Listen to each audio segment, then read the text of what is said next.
Bueno, pues la intención del día de hoy es de que nos aboquemos a nuestra quinta sesión acerca de ley de Hooke y de propiedades ya de los materiales.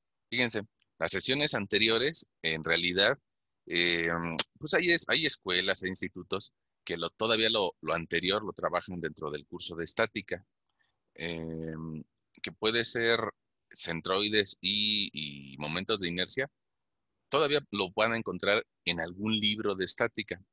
Y bueno, ya una segunda etapa de esta parte de la física que se llama mecánica, pues es la mecánica de materiales. Y el día de hoy vamos a platicar acerca de la ley de Hooke y de temas como de esfuerzos o de formación unitaria.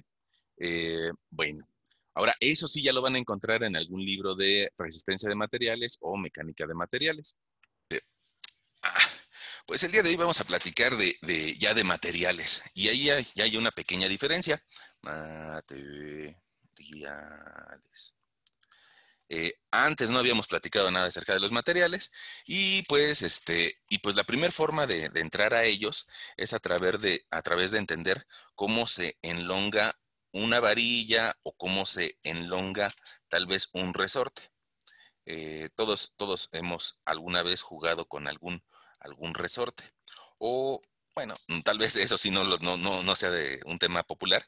No todos hemos tenido la oportunidad de jalar una varilla, pero bueno, pues se puede comportar de una forma similar o podemos entenderla de una forma similar. Simplemente que de uno de los lados la tensionamos y del otro lado puede ser que también o del otro lado se quede estático. Pero bueno, una de las primeras personas que se dedicaron a investigar acerca de resistencia de materiales o de mecánica de materiales, pues fue el buen Leonardo da Vinci, ¿no? Da Vinci. Tal vez en el 1500, ahí en Europa, ¿no? 1550, 1500. Y también el buen Galileo. Estos dos cuates pues se agarraron sus resortes, agarraron eh, algún alambre y es más o menos por el 1600. Y estos cuates lo que hicieron fue pues lo que les acabo de decir, ¿no? Se pusieron de ociosos o de investigadores, como lo quieran llamar ustedes, y estos ociosos o investigadores se pusieron a jalar un alambre y se dieron cuenta que podían describir algunas cosas de ese alambre. Sin embargo, bueno, pues no, aunque ellos tenían algo que ahora es bastante valorado, que es la práctica, pues no desarrollaron alguna teoría que fuera lo suficientemente robusta para defender sus argumentos. Nada más tenían observaciones. Algunos años después, unos ciento y pico de años después, por ahí del 1744, había otro cuate que se llamaba Euler, y este cuate Euler fue alguien que se puso a investigar al revés, ¿no? Dijo, bueno, pues si estos no lo pudieron hacer de esa forma, pues yo lo voy a hacer en base a cargar columnas, columnas. Y resulta que el buen Euler era pues muy matemático y muy teórico, y él encontró las ecuaciones que te permiten estimar la resistencia de una columna por su carga crítica o su longitud crítica. Pero este cuate, pues a diferencia de los otros dos anteriores, este cuate tenía mucha teoría, pero no tenía experimentos prácticos para demostrar su teoría. E incluso, pues, estos descubrimientos de Euler estuvieron guardados en el cajón más o menos unos 100 años. O sea, como que nadie le hizo caso, nadie le siguió la corriente por unos 100 años. Pero más o menos por esa misma época, por más o menos como en los 1700, resulta que hay un cuate que se llama Robert Hooke. Qué igualado, ¿no? Al decirle cuate, pero bueno, pues este señor que se llamaba Robert Hooke fue como que un científico en Inglaterra, un cuate notable y que estaba en la Real Society of Science, en la Sociedad Inglesa de Ciencias, y se dedicaba a hacer muchas investigaciones. Entre ellas, pongamos, gracias a Robert Hooke, sabemos qué es una célula. También, así, perdón, creo que está mal escrito. Gracias a Robert Hooke sabemos qué es una célula. Gracias a él tenemos el primer microscopio o los lentes para generar las lupas. microscopio simple. Y después ya vendría Anton van Leeuwenhoek, que nos daría el microscopio compuesto.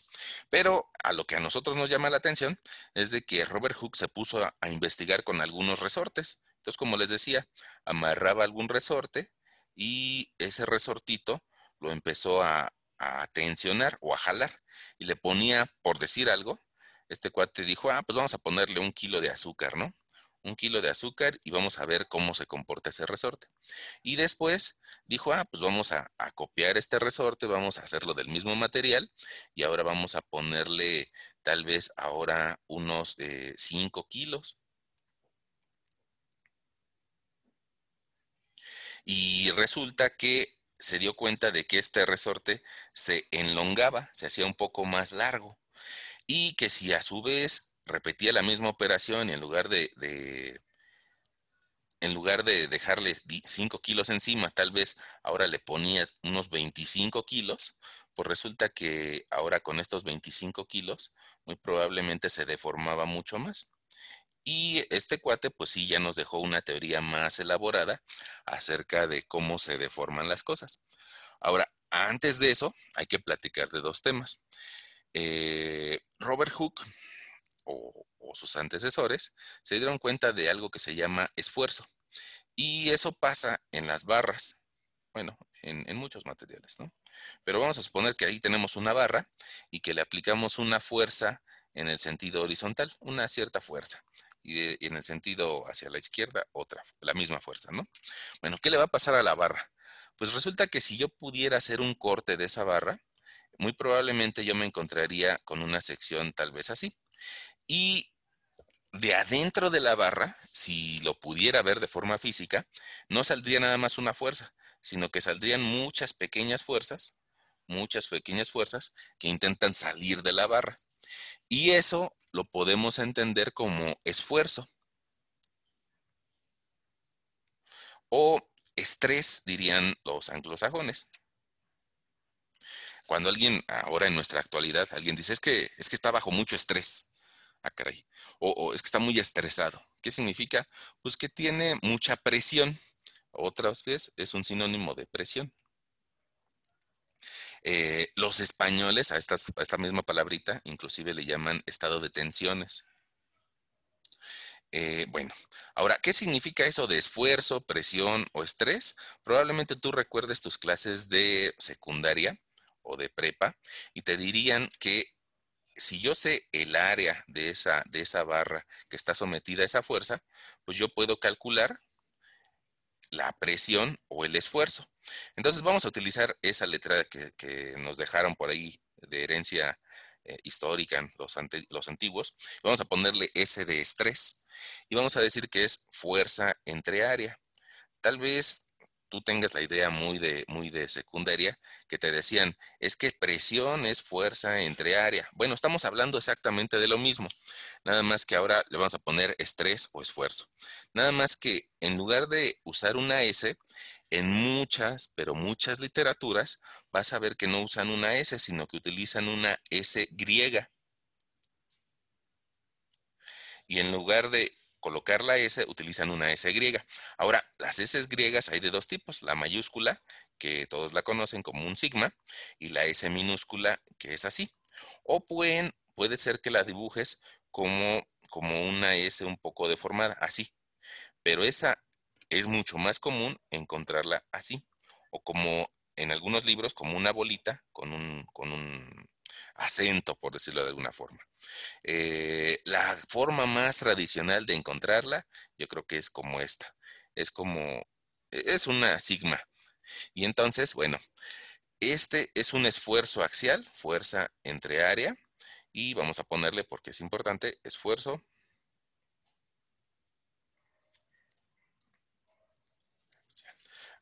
axial. Ok. Porque resulta que también puede haber otros esfuerzos que también son fuerza entre área, pero no son en la misma dirección. ¿Qué significa axial? Sobre su eje principal. Entonces, tú estás de acuerdo conmigo de que esta fuerza se está presentando a lo largo de su eje principal. Por eso se le llama esfuerzo axial. Ok. Ahora, hay otro concepto que resulta que Eso es cierto, o sea, este esfuerzo promedio es cierto en la gran mayoría de la barra, pero no exactamente en toda la barra. Vamos a suponer que esa barra empieza con un ojo y termina tal vez con otro ojo que le permite recibir la carga, una piececita mecánica. Probablemente tú te imagines que aquí tiene atado alguna cuerda o algún torón mecánico y aquí tiene atado otro torón mecánico y este jala hacia la izquierda mientras que el derecho jala hacia la derecha. Bueno, ¿qué va a pasar? En la gran mayoría de la barra, por lo menos yo creo que en un 80%, en toda esta zona, sí se presenta que el esfuerzo es igual a fuerza entre área. Pero muy cerca del apoyo o muy cerca de donde se le está jalando, probablemente existan concentraciones de esfuerzos diferentes. ¿Por qué? Pues porque cambia la forma, ¿no? Digamos que aquí es una sección constante, aquí es constante, aquí es constante, pero aquí no, aquí como que se generan dos secciones divididas. Entonces, es probable que cerca de los apoyos el esfuerzo no se comporte de una forma tan simple. Y bueno, hay un principio de San Bernard que habla acerca de eso. Pero yo creo que una muy buena aproximación es que entiendas ahorita este fenómeno, ¿no? Para la gran mayoría de la barra sí se cumple que sigma es igual a fuerza entre área. Lo mismo pasa, así como te imaginaste esta pequeña pieza, lo mismo pasa, pongamos, con armaduras como las que probablemente calculaste en tu semestre anterior, armaduras de acero. Esas armaduras, probablemente venga así, en los remaches o en los nodos, probablemente tenga algunas piezas que no cumplan con esa forma de distribuir los esfuerzos. Probablemente aquí exista una pieza así y bueno, aquí tenga algunos remaches que le permitan trasladar el movimiento. ¿Y qué va a pasar con esos remaches? Bueno, pues más adelante en tu materia de estructuras metálicas te vas a dar cuenta de que puedes generar alguna línea que facilite el rompimiento de la estructura. Pero salvo el nodo, que tiene su diseño especial, salvo los nodos, la gran mayoría de la barra sí puede cumplir con un esfuerzo igual a fuerza entre área. ¿Ok? Sale, vale. Ojalá y nos hayamos entendido en eso. Órale. Ahora, si la gran mayoría tiene ese concepto de fuerza entre área, pues resulta que la gran mayoría también va a tender a cuánto se puede deformar. Fíjate, si yo pongo una barra, otra vez, perdón por dibujarlo varias veces, ¿no? Pero si yo pongo una barra y la tensiono, pues muy probablemente lo que era su longitud inicial, voy a dibujarlo con otro colorcito, lo que era sus dimensiones iniciales o su longitud inicial, después de aplicarle cierta fuerza, pues ya no va a medir lo mismo, sino que se va a deformar un poco. Oh, pues estoy exagerando, ¿no? Y resulta que aquí se presenta un cambio de longitud. Entonces, pues si yo quisiera saber eh, cómo se deforma en cada instante esa barra, o sea, al fin y al cabo, puede ser que esa barra mida 5 metros, 10 metros o lo que sea, pero si está hecha del mismo material, hay una cantidad que se vuelve importante. Y esa cantidad que se vuelve importante se llama deformación unitaria. O sea, una deformación unitaria. No sé si ustedes ya platicaron acerca del concepto de precios unitarios, pero ¿qué significa un precio unitario? Significa, bueno, pues cuánto me cuesta en hacer una unidad, pongamos 1 metro cuadrado de losa o 1 metro cuadrado de muro. En este sentido, bueno, pues la deformación unitaria lo que significa es, no me interesa cuánto mide en total esa barra, pero sí quiero saber cuánto se deforma de forma porcentual o adimensional. Y aparece otra letra griega que es epsilon. Esta letra griega que es una epsilon está definida como el el cambio de longitud entre la longitud inicial. Yo creo que valdría la pena ponerle aquí un tipo como de asurado para que nos quede claro a todos que esta es la barra ya deformada y que esta era la barra inicial. y que presentó un cambio de longitud. Ahora, otra forma de calcularla, bueno, pues es tal vez muy sencillo, pero sería longitud final. Fíjate, si aquí está mi longitud final, pues entonces resulta que la deformación unitaria yo también la podría calcular como longitud final menos longitud inicial entre longitud inicial. Y así como se da en una sola dimensión, se puede calcular en varias dimensiones. Pero pues ya ven que siempre, siempre es interesante primero entender las cosas en una sola dimensión. Ahora, probablemente ese tema o temas similares, tú los platicaste en el nivel medio superior por medio de algo que le llaman el módulo de Young. Probablemente en el nivel medio superior te decían, imagina que tienes una liga, ¿sale? Imagina que tienes una liga y que tú le aplicas una cierta fuerza para tensionarla hacia un lado y hacia el otro. Bueno, y te decían, imagínate qué va a pasar con la gráfica, con algo que se llama de forma más técnica, una curva esfuerzo-deformación. Bueno, de un lado vamos a poner esfuerzo, no, perdón, de un lado vamos a poner deformación unitaria y del otro vamos a poner esfuerzo. Y te decían en la prepa, te decían, imagínate que esa liga la jalas de un lado y la jalas del otro. Ah, pues, ¿qué va a pasar con la liga? Pues que se va a empezar a deformar. Le aplicamos una cierta fuerza o una fuerza entre área y entonces vamos a provocar una deformación. Bueno, y se va a empezar a mover para acá. Y resulta que la soltamos. La soltamos, pues resulta que la liga vuelve a su posición original.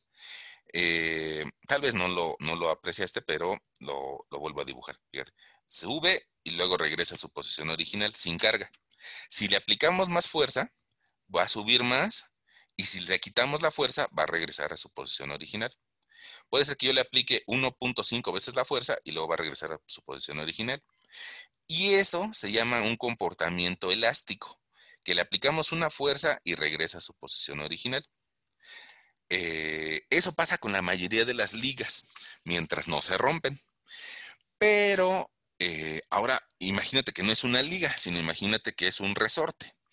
Pongamos, no sé si ustedes tal vez ya no les tocó esa etapa, pero antes las plumas tenían un resorte adentro de ellas, sobre todo las plumas estas en las que podías cambiar de colores, ¿no?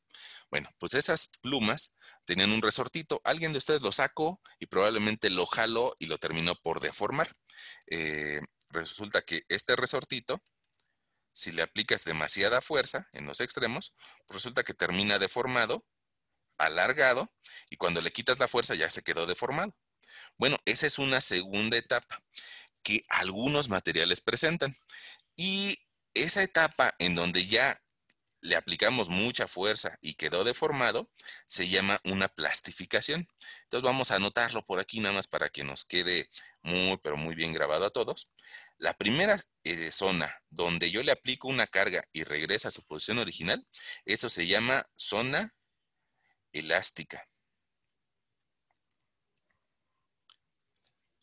La segunda zona, donde le aplico una fuerza entre área o un esfuerzo, una presión, y ya no recibe más carga y al contrario, lo único que hace es deformarse. A esa segunda zona se le llama zona plástica.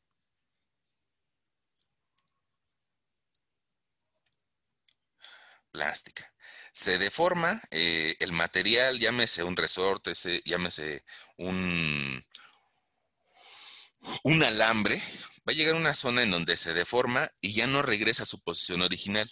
Si le quito la fuerza, probablemente se quede en donde está o probablemente haga algún intento de regresar, pero ya no a su posición original, sino a una posición ya deformada. Bueno, a eso se le llama zona plástica. ¿Por qué se le llama zona plástica? Bueno, tal vez te recuerde a un material que tú utilizabas cuando eras niño, que era la plastilina. Nosotros cuando éramos niños, en el kinder, todos nos llevaron con una barrita de plastilina y tú la empezabas a amasar y amasar y amasar y después con esa plastilina probablemente hacías un muñequito, ¿no? Y le hacías sus manitas y le hacías su sombrero, lo que sea. Bueno, ok, pero esa plastilina nos habla de este comportamiento plástico, como un plástico, como un plástico. Ahora, evidentemente que probablemente para ti sea difícil pensar que un resorte se puede plastificar. Bueno, sí, la realidad es de que sí se plastifica y la realidad es de que probablemente ya hayas visto algún resorte plastificado, deformado. Ahora, otro ejemplo que te pongo de algo plastificado es cuando alguien choca. Alguien, el micro o tu primo, el que maneja muy rápido, probablemente no se dio cuenta de algo y chocó su auto contra un poste. Si, si choca contra un poste, lo que va a pasar es de que el auto va a quedar, va a generarse, miren, aquí está mi poste, el auto embarrado tal vez va a quedar aquí, muy embarrado. ¿Y qué le va a pasar a su cofre? Pues resulta que se va a plastificar por todo el esfuerzo que recibió. Déjame que enseñarte dónde está el esfuerzo. Resulta que recibió mucha fuerza en un área pequeña. Fuerza por la desaceleración. ¿Y qué tiene como consecuencia? Que esa fuerza tan grande lo que va a hacer es de que se plastifique el cofre. Y aunque le quitemos la fuerza, aunque ya no acelere el carro, pues ya va a estar deformado. Ya se plastificó el cofre. No queremos, usualmente, nadie quiere que un cofre o que un auto se plastifique, ¿no? Entonces, para eso hay que respetar los límites de velocidad. Ahora, lo mismo pasa, déjenme llevar esta misma analogía, a una varilla. Resulta que una varilla, de esas que tú ves eh, en cualquier obrita, pues resulta que esas varillas tienen un cierto corrugado y esas varillas, pues resulta que al igual que los experimentos que hizo el buen Robert Hooke, pues a alguien se le puede ocurrir la brillante idea o la idea de investigación de jalar esa varilla. Y podemos establecer que va a llegar a un punto en el que esa varilla se va a empezar a hacer delgadita. Esa varilla se va a empezar a hacer delgadita o se va a empezar a plastificar, se va a extruir por la fuerza que está recibiendo hacia los lados. Y después de extruirse, pues resulta que ya no va a soportar la misma carga que podría soportar con la sección original. Al fin y al cabo, de forma inicial, antes de que yo la empezara a jalar, tenía una cierta área. Probablemente en esta viga de abajo que te estoy enseñando, en los extremos, siga teniendo la área. Pero hacia el centro resulta que el área se reduce. Esta área abajo. Nosotros hace unos minutos decíamos de que el esfuerzo es igual a fuerza entre área. ¿Qué pasa si el área baja? Pues entonces toda esta relación sube, empieza a subir mucho. Y si sube, pues resulta que en la gráfica esfuerzo de formación me va a aumentar mucho más cerca de la zona plástica. Va a llegar el momento en el que esa varilla se puede plastificar y termine por romperse. Ok. Ahora, resulta que, pues tal vez los científicos o los ingenieros que han existido durante estos 250 años después de Hooke, han tenido el tiempo suficiente para investigar qué le pasa al acero cuando lo jala, cuando lo jalamos. Y la respuesta que han encontrado estos científicos o estos investigadores es de que las curvas esfuerzo contra deformación unitaria del acero usualmente exhiben trayectorias más o menos, déjame te la dibujo, como así, más o menos. Es una trayectoria un poco clásica, ¿sale? Resulta que, como hace rato decíamos, hay una zona que se llama zona elástica, donde yo puedo aplicar fuerza, se la quito y regresa a su posición original. Después hay una zona plástica donde el acero ya queda deformado y todos hemos visto una varilla ya deformada. Cuando tú ves algún estribo, en realidad ya es una varilla deformada, ¿no? Ya la deformaron en este sitio y aunque le quiten la fuerza, ya no regresa a su posición original. Okay. Y hay otra zona en donde, por una razón un poco compleja, resulta que cuando el área se vuelve pequeña, adquiere mucha dureza la varilla. Entonces empieza a cargar un poco más. eh, Esa segunda carga es un poco inestable, o sea, no todas las varillas lo tienen. Algunas lo pueden tener y algunas van a tener una caída. Entonces, como no todas la tienen, algunas puede ser que venga por acá, algunas por acá, como no todas la tienen, pues no nos interesaría llegar a esa zona. De hecho, quisiera que pensaran en esa posibilidad.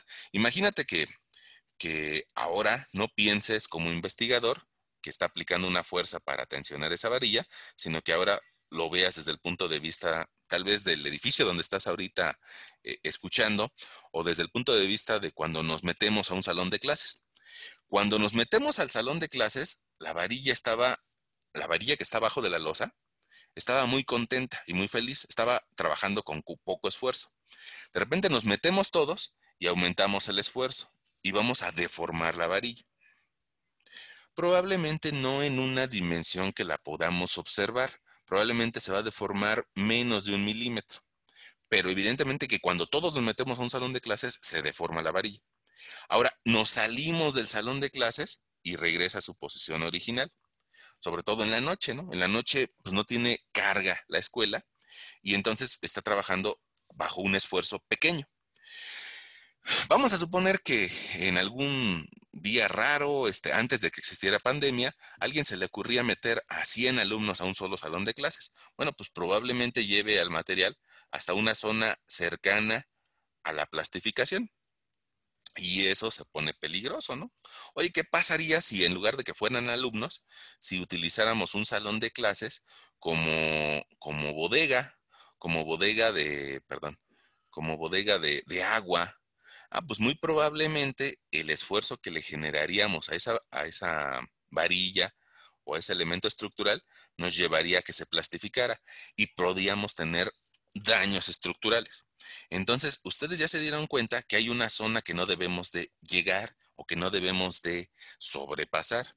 Y ese punto que no debemos de sobrepasar, pues cobra importancia.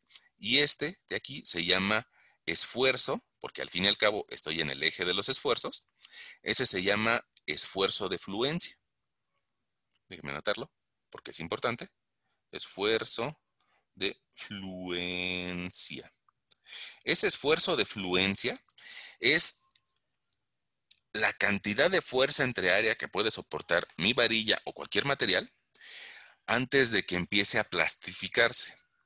Ya cuando se empieza a plastificar ya no hay vuelta atrás. Lo que se deforme ya me va a provocar una deformación permanente. Entonces, regresemos. Probablemente tú sea divertido jugar con una liga o con un resorte. Sea divertido e incluso hasta chusco en el momento en el que se rompe la liga o se queda deformado el resorte. Probablemente ya no sea tan divertido el que alguien choque y llegue a la plastificación de su cofre. Bueno, pues va a ser mucho menos divertido que un edificio llegue a plastificarse o que un elemento estructural llegue a plastificarse. Porque imagínate cuánto cuesta una vivienda, ¿no? Y que de repente digan, ah, ya no sirve. Ah, pues eso no debe de pasar. Entonces, para eso, ¿qué podemos hacer? Ah, pues podemos trabajar solamente en esta zona. Podemos asegurarnos que la fuerza que reciba el elemento estructural nunca llegue al límite de fluencia.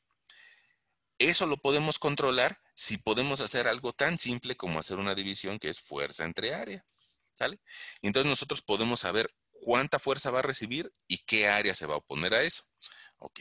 Ahora, probablemente o muy seguramente ustedes en su curso de estática analizaron armaduras y esas armaduras que analizaron, perdón, esas armaduras que analizaron ustedes en su curso de estática, ustedes encontraron fuerzas y me decían, ah, pues bueno, ¿y eso para qué me sirve, no?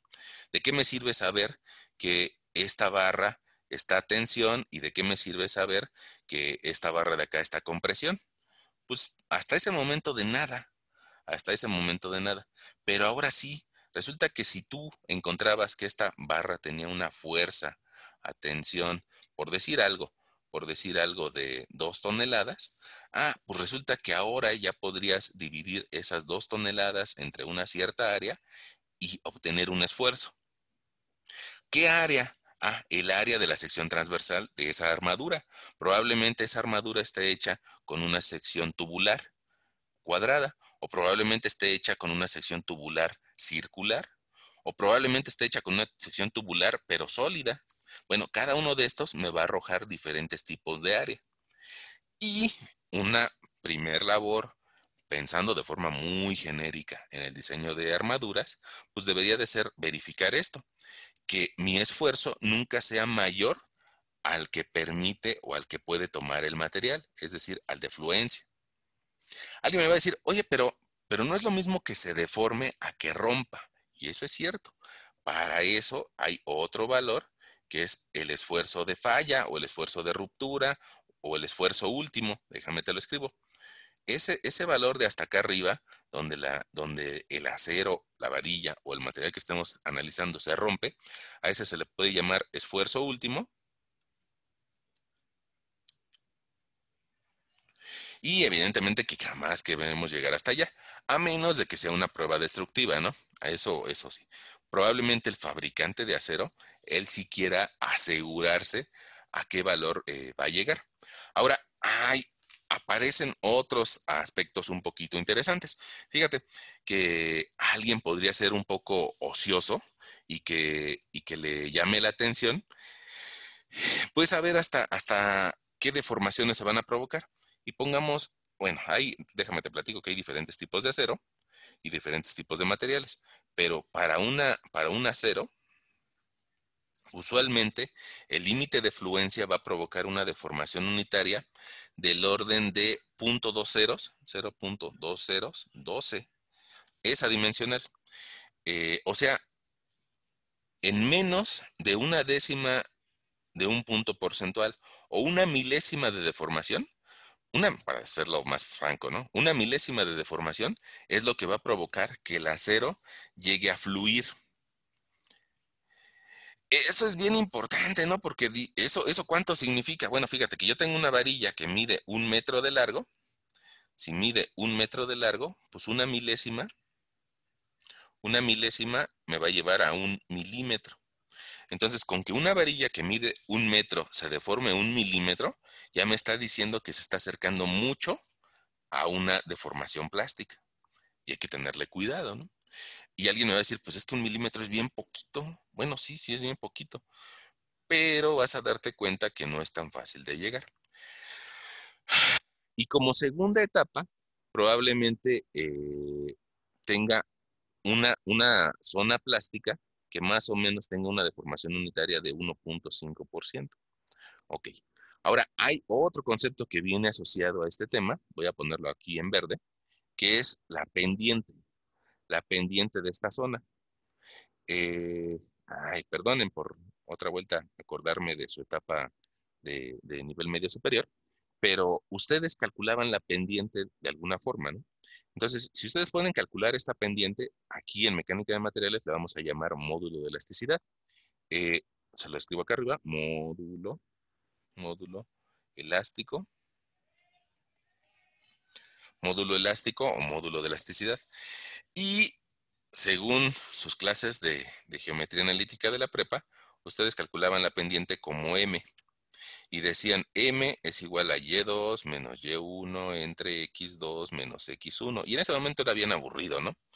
Bueno, eso mismo, que era aburrido, lo podemos escribir como un incremento de Y sobre un incremento de X. Bueno, ahora, este concepto, si lo traemos a mecánica de materiales, lo que me va a decir es un incremento en Y. Ahora mi eje de las Y no se llama así, sino que se llama esfuerzo. Entonces el módulo de elasticidad yo lo puedo determinar como incremento de esfuerzos sobre incrementos de deformación unitaria. Yo creo que ya ustedes ya no lo quieren escribir como sigma 2 menos sigma 1 entre deformación 2 menos deformación 1, ¿no? Sino que ya nos queremos ver un poco más pro y en lugar de escribir eso de Y2 y Y1, nada más lo vamos a escribir como incremento de esfuerzos sobre incremento de deformaciones unitarias. Ok, ahora si podemos entender ese módulo elástico, pues resulta que llegó otra vuelta y ya con eso lo concluimos la historia de Hooke y la zona de la teoría, que resulta que el buen Robert Hooke nos dejó su ley. Y la ley de Hooke es bien sencilla, pero bien poderosa. Bien sencilla, pero bien poderosa. Y la ley de Hooke me diría que el esfuerzo es igual a la multiplicación de la deformación unitaria por el módulo de elasticidad. Bien, pero bien sencilla. bien poderosa. Y yo creo que una forma fácil de acordarme de ella es pues que pongo sigma igual a E por E. Una E es una E griega y la otra es una E latina, pero al fin y al cabo es una forma fácil de acordarme de esa relación. Ahora, ¿por qué les digo que es bien importante? Porque al fin y al cabo, aquí ya está expresada. Ahorita que escribimos el módulo de elasticidad, ya está expresado ahí. Fíjate, yo puedo calcular el módulo de elasticidad como esfuerzo entre, lo bajamos dividiendo, entre deformación unitaria y me da el módulo de elasticidad. Ahora, otra forma de usarla es, si yo quiero saber cuánto se va a deformar una varilla, una barra de acero, una pieza de concreto o lo que sea, pues entonces despejo su módulo elástico, su deformación unitaria, perdón, y ahora voy a tener una división que va a ser esfuerzo entre el material, el módulo de elasticidad del material. Y bueno, resulta que cada material tiene su propia curva de esfuerzo de formación. Yo te decía hace rato, probablemente la curva de esfuerzo de formación de un acero más o menos tenga una forma así. Y dependiendo de la cantidad de carbono que tenga, va a ser el FY o el esfuerzo de fluencia que tenga. Si tiene alto contenido de carbón, probablemente tenga más resistencia, pero sea más difícil de doblar, o sea, pierda ductilidad. Entonces resulta que hay dos aceros pero muy importantes que a veces no, también nos causan dolores de cabeza, ¿no? Porque al fin y al cabo tienen una figura similar, pero tienen dos diferentes FYs. Uno de esos aceros le decimos el acero grado 60, grado, grado 60, y ese acero es el que se utiliza para las varillas. Ese acero que se utiliza para las varillas me va a dar un esfuerzo de fluencia de 4,200 kilos por centímetro cuadrado. Y hay otro acero que se llama A36, así coloquialmente se le llama A36, y cumple con las normas americanas de materiales. Y ese acero, que es el que se utiliza para perfiles estructurales, o sea, para perfiles tipo cajón, o para una viga de ala ancha, o para una sección W, ese tiene otro FY distinto. Y este FY va a ser del orden de 2,550 kilos centímetro cuadrado. Y aquí viene una primer pregunta, ¿no? Y alguien de ustedes me diría, pues es que el acero, todo el acero es igual. No, no es cierto. No es cierto. No todo el acero es igual. Inclusive hay más tipos de acero, más de los que te estoy platicando, ¿no? Más especializados. Y yo creo que para eso vale la pena que nos echemos un clavadito en el internet, en San Google, que sabe todo. Y vamos a preguntarle a Google, que creo que ya están viendo la pantalla de Google. Vamos a preguntarle, Altos Hornos de México S.A. AMSA, y puede ser que yo le pregunte fluencia o puede ser que le pregunte manual. AMSA, Altos Hornos de México S.A. es una fábrica de acero de muy buena referencia y que bueno, pues por ahí en internet nos podemos encontrar su manual. Vamos a ver si lo podemos ver aquí. Y en su manual de acero, pues podemos encontrar que hay diferentes tipos de aceros. Fíjese, este es un manual para construcción de acero de perfiles estructurales. Ustedes, bueno, pues evidentemente que también pueden entrar a esa misma página y ver su manual, pues porque ellos venden el acero, ¿no? Entonces, por eso ellos están interesados en que la persona que les va a comprar, pues sepa qué acero va a comprar. Fíjate, aquí tenemos un acero con un límite de fluencia de 290 kilopascales, otro un 284, y me interesaría que vieras una gráfica. Mira esta gráfica. Esta gráfica de abajo me parece que es lo que te estaba explicando, ¿no? Era lo que te estaba explicando hace un momento. Tenemos una zona elástica, una zona de flujo plástico o una zona plástica y llegamos a una falla final. Ahora, lo último que también que te decía es de que hay diferentes tipos de acero. Yo nada más te puse 12 te puse el A36 y el grado 60. Anda por acá arriba. Eh, Resulta que este, que es un fabricante de acero, me dice, pues yo te puedo vender diferentes tipos de acero. El que tú me digas, ¿no? El que tú me digas. Ahora, probablemente alguien de ustedes haya escuchado, no, es que venden varillas chinas. Ah, bueno, más que vender varillas chinas, lo que hay que preguntarse es qué tipo de acero es. Porque sean chinas o sean japonesas o sean de cualquier país, al fin y al cabo, tiene que cumplir con una normativa y tiene que asegurarnos un esfuerzo de fluencia. Entonces, de la misma forma, así como ahorita buscamos Altos Hornos de México, podemos buscar varillas FY y, bueno, San Google nos puede mandar a otro vendedor de varilla. Y si nos metemos a este vendedor de varilla, ahorita vamos a ver su paginita técnica, y pues resulta que este vendedor de varilla que se llama Grupo Acerero, pues me dice, mira, yo te puedo vender varillas de 3 octavos, de 4 octavos, de 5 octavos, de 8 octavos. En mi página te digo cuánto pesa cada una de esas varillas, cuánto tiene de área, y te digo cómo leer una varilla, ¿no? Porque pues no todos sabemos. Entonces, fíjate, aquí en esta varilla nos está diciendo algunas especificaciones. Y yo creo que la más importante es este D. Este D. Este valor D me dice 60. Entonces, ¿qué significa ese D? Mira, aquí me está diciendo. El D significa identificación del grado de la varilla. Entonces, como es una varilla grado 60, ya puedo de ahí saber cuánto resiste. Y fíjate, acá arribita me lo dice, ¿no? Me dice, tienes una resistencia a la tensión de 6300 a la falla y de fluencia 4200, que era lo que yo te platicaba hace un momento, ¿no? Hace un ratito por acá. Fíjate, la grado 60, que era lo que le veíamos a la varilla en medio de sus corrugamientos, nos dice que va a tener un límite de fluencia de 4200 FY. E incluso, bueno, si fuera de mi interés, me dice que la resistencia última a la tensión es 6300. Entonces, si alguien quisiera saber, oiga, ¿cuánto vale aquí el valor de aquí? Pues vale 6300. ¿Sale? Kilos por centímetro cuadrado. Ahora, ustedes me van a decir, pues sí, pero hay otros materiales. Y qué bueno que lo diga, ¿no? Ya llegó el señor del pan. Hay otros materiales y algunos de esos otros materiales, pues puede ser la madera o puede ser el concreto. Y resulta que para eso les voy a compartir unas tablitas que les digo, no me dio tiempo de compartírselas, pero que las escaneé del Viran Johnson. Y esas tablitas se las voy a mandar por Classroom. Y la intención de esas tablitas es de que también vean que hay diferentes, aquí mismo nos está diciendo diferentes tipos de acero.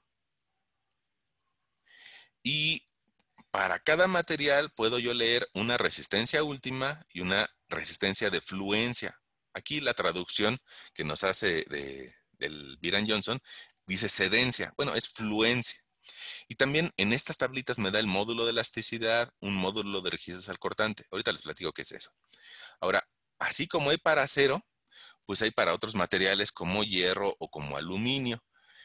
Probablemente las curvas de esfuerzo de formación del aluminio sean diferentes a las del acero. Y también van a ser diferentes a las del concreto. Ahorita les platico. Bueno, fíjense. Resulta que en esas tablitas que les voy a mandar, y que ustedes también pueden encontrar, ¿no? Pueden encontrar al rato que no tengan nada que hacer, se ponen a buscar un libro en PDF de mecánica de materiales y las van a encontrar. Eh, Otros materiales, pro- probablemente nosotros como civiles o como arquitectos, no trabajemos con titanio. Pero estas materias, como yo les decía, también las ven nuestros primos de ingeniería en mecánica, ingeniería automotriz, aeronáutica, todos ven esas mismas materias. Entonces, probablemente alguien que esté en ingeniería aeronáutica se utilice una aleación de magnesio o titanio. Y aquí puede encontrar su FY o su esfuerzo de fluencia y su esfuerzo último. Y también, eso sí, puede ser que para nosotros sea importante el trabajar con madera. Dependiendo del tipo de madera, me va a dar una cierta resistencia. Y el concreto, y aquí viene pues tal vez algo que parecería pues importante, ¿no? Desde el punto de vista tal vez de ingeniería genérica, ellos dirían, mira, el concreto tiene una resistencia de 28 megapascales. Ahora, los pascales son parte del sistema internacional de medidas. Si nosotros esa medida de 28 la pasamos a kilogramos por centímetro cuadrado, pues más o menos nos va a dar unos 280 kilos por centímetro cuadrado.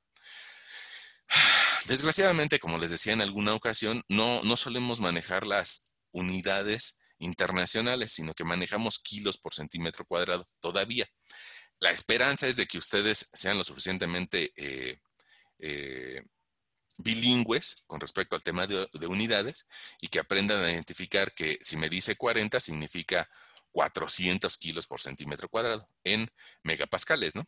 Ok, ahora tú vas a decir algo bien interesante, que una varilla se prueba a tensión, una varilla se prueba a tensión, pero el concreto no se prueba así, el concreto se prueba a compresión.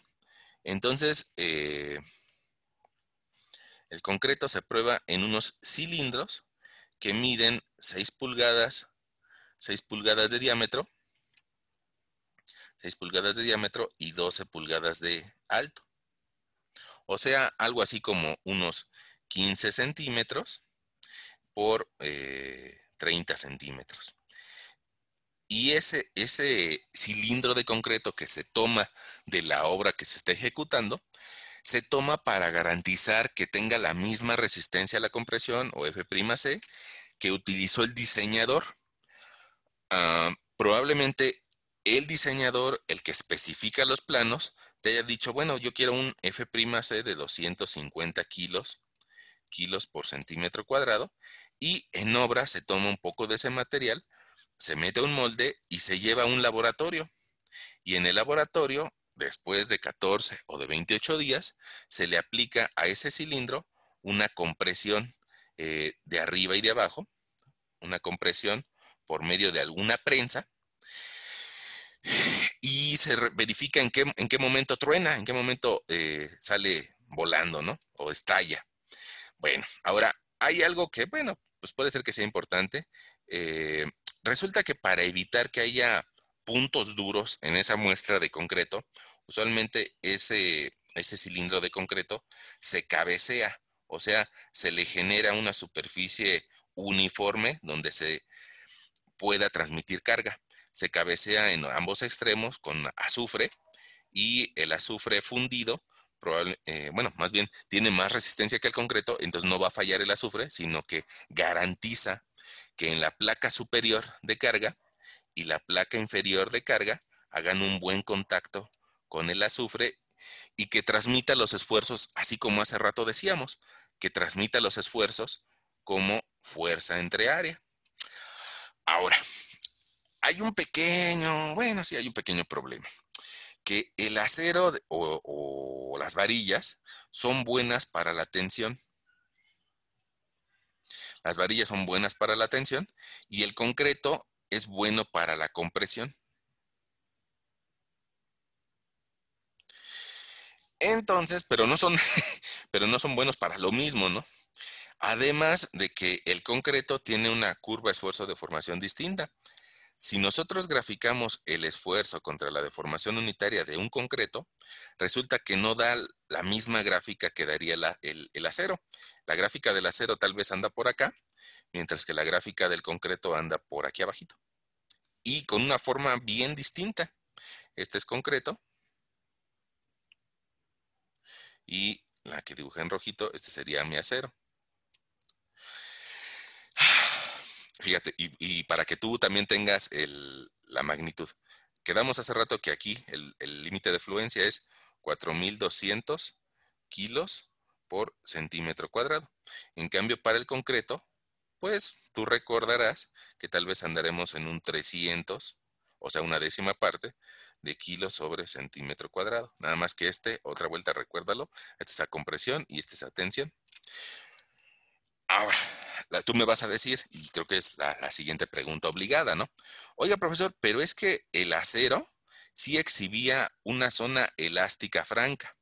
Y esta zona elástica franca hace ratito usted me dijo cómo le podía hacer para calcular el módulo elástico y quedamos que era esfuerzo entre deformación unitaria.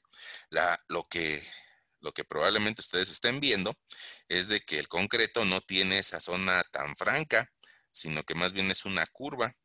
Entonces, ¿qué podemos hacer? Ah, pues resulta que para los materiales que no tienen una zona elástica franca, podemos hacer un corrimiento.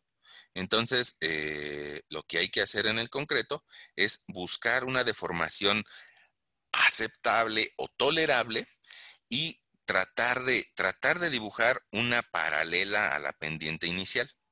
Y ya que tienes la paralela a la pendiente inicial, pues puedes unir estos puntos y con esto encontrar el módulo de elasticidad del concreto.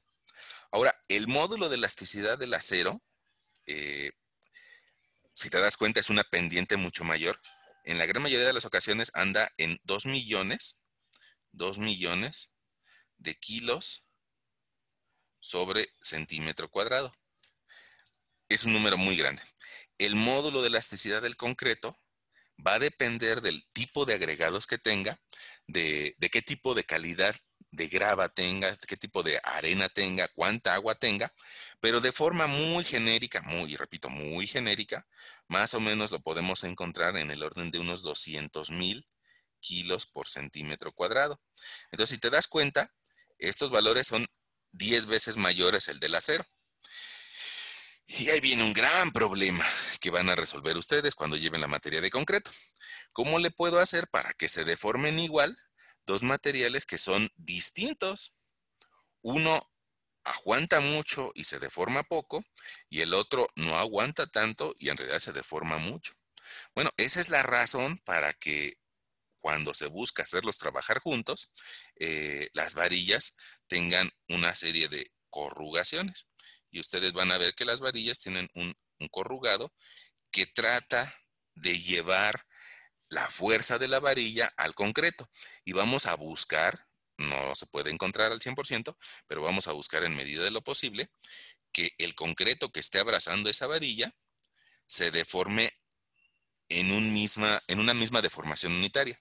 Entonces, si yo lo que busco es de que se deforme bajo una misma deformación unitaria, y hace rato quedamos, perdón, que la deformación que le provoca la afluencia al acero es bien pequeña, de 0.2012, pues una medida similar es que yo logre estimar la deformación elástica del concreto en una cantidad de 0.202.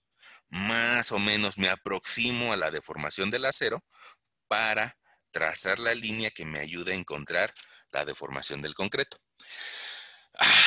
Ok, ahora, este tema da para tanto gente que se dedica al laboratorio y que se dedica a ensayar varillas y verificar que tengan la resistencia adecuada, para personas que se dedican a verificar que el concreto tenga la resistencia adecuada, y también para el diseñador. El diseñador lo que va a hacer es de que va a tomar en cuenta que estos valores son correctos. Y el diseñador pues tiene otra tarea, pero es un poco distinta y nosotros pues vamos hacia allá. Déjenme dibujar aquí al ladito. Déjenme dibujar aquí al ladito. Y resulta que eh, nosotros lo podemos aplicar lo más sencillo desde una dimensión. Una dimensión. Y para poner algún ejemplito, pues vamos a empezar con eso, ¿no? Con un ejemplo sencillo. Vamos a empezar con un ejemplo sencillo, pero que pues todavía nos lo podamos imaginar, ¿no? ¿Qué pasaría? Vamos a ver si se lo pueden imaginar ustedes. Vamos a suponer que en el techo, en una nave industrial de la Chrysler o de la General Motors o alguna de estas fábricas, hay por aquí algún polipasto o una polea que permite levantar muy, muy ideal, que permite levantar tal vez a dos autos, ¿sale? Eh, por aquí voy a poner un balancín y ese balancín me permite levantar aquí, tal vez ustedes me van a decir, ay, profesor, la está imaginando demasiado, ¿no? Pero yo voy a poner aquí un auto inclinado con sus llantitas. Por aquí voy a poner otro auto inclinado con sus llantitas, ¿no? Ahí está. Por alguna extraña razón lo tuvieron que levantar eh, y este cable va para allá. Bueno, pues resulta que este cable que está levantando esos autos, pues evidentemente que tiene un área transversal y que va a estar expuesto a una fuerza. Ahora, siempre vale la pena pues que nos imaginemos cuánto pesa un auto, ¿no? Pues vamos a buscarle.